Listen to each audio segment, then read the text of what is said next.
Kalau baterainya cepat sekali habis, ponselmu kemungkinan sedang diretas. Performa baterai memang akan menurun seiring dengan umur ponsel, tapi kan ponselmu masih baru. Hal ini tidak wajar. Kemungkinan ada malware yang sedang menguras baterai untuk memindai gadgetmu, lalu mengirimkan datamu ke pihak ketiga.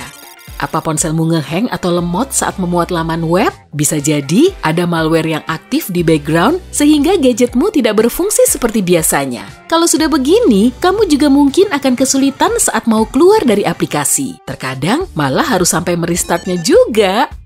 Semisal kamu mau membuka situs web yang sering kamu gunakan.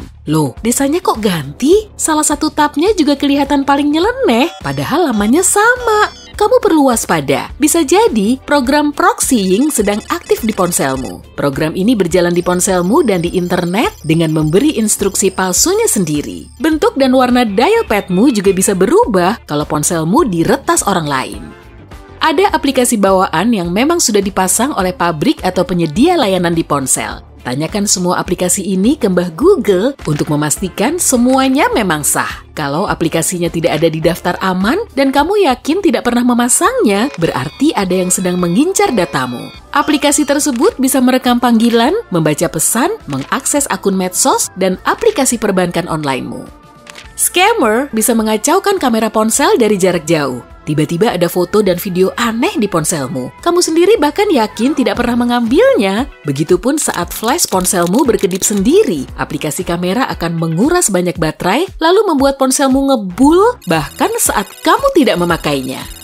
Kalau seseorang bisa mengakses gadgetmu, dia juga bisa masuk ke semua akunmu dari email sampai aplikasi fitness. Hal ini bisa terjadi kalau kata sandimu tiba-tiba berubah, ada akun baru yang tiba-tiba memasukkanmu sebagai member, atau email yang belum kamu buka tapi kok ditandai sebagai telah dibaca. Kemungkinan dia menggunakan datamu untuk mendaftar ke akun baru atau untuk mendapat batas kredit atas namamu.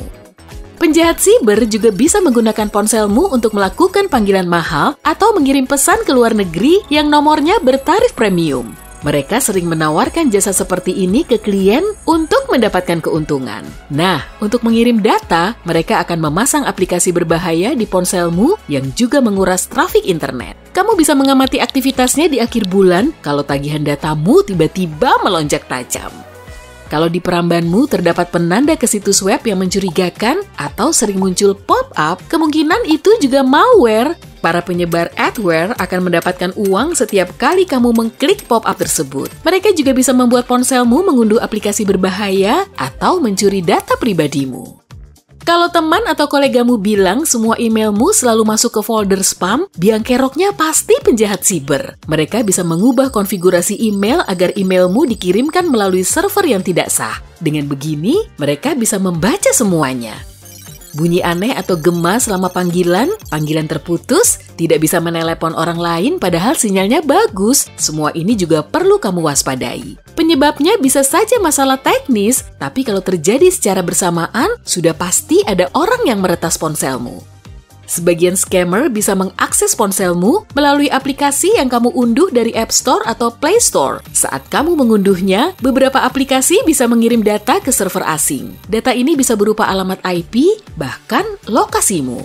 Ada juga penjahat siber yang membuat layar phishing untuk mendapatkan akses ke browser pengguna dan membuka laman web tertentu. Kalau berhasil, mereka bisa menginstal program yang lebih berbahaya. Beberapa aplikasi memang tidak berbahaya sih, tapi tidak cukup terproteksi. Penjahat siber bisa masuk ke aplikasi ini, lalu menggunakannya sebagai pintu belakang untuk berbisnis. Perusahaan atau pihak yang kurang percaya dengan orang terdekat mereka kadang bisa memakai aplikasi pelacak di ponsel. Aplikasi ini bisa setiap saat memberitahu lokasi si pemilik ponsel. Kalau ponselmu tidak terproteksi, software seperti ini bisa saja tiba-tiba terpasang. Setiap kali menggunakan jaringan Wi-Fi publik, resiko sudah siap menghadangmu. Para pelaku serangan man in the middle sudah menantimu, dan mereka juga bisa mencuri kata sandimu. Scammer seringkali menamai jaringan mereka dengan nama kafe terdekat. Ya, barangkali kamu tak sengaja menghubungkan ponselmu ke jaringan Wi-Fi palsu ini, mereka juga mencari cookie peramban Facebook atau Skype-mu. Data ini bisa dipakai untuk mendapatkan akses penuh ke akunmu.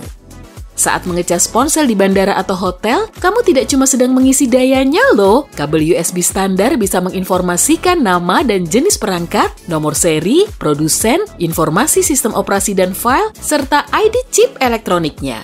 Beberapa model Android jadul bahkan akan mengirimkan semua data yang disimpan di hard drive secara otomatis setelah ponselnya terhubung ke komputer. Jadi, kalau kamu mengecas ponsel di rumah atau kantor orang lain, datamu bisa diakses.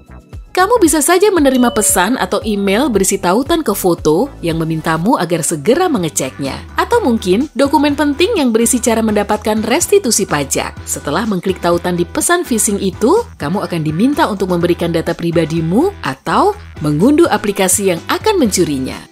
Penjahat online juga kadang mendapatkan akses ke data ponselmu melalui iCloud atau akun Google. Mereka bisa saja memerasmu agar kamu bisa mendapatkan foto, buku telepon, dan pesanmu lagi. Begitupun saat mereka ingin mengakses kata sandi agar bisa masuk ke semua akunmu satu demi satu.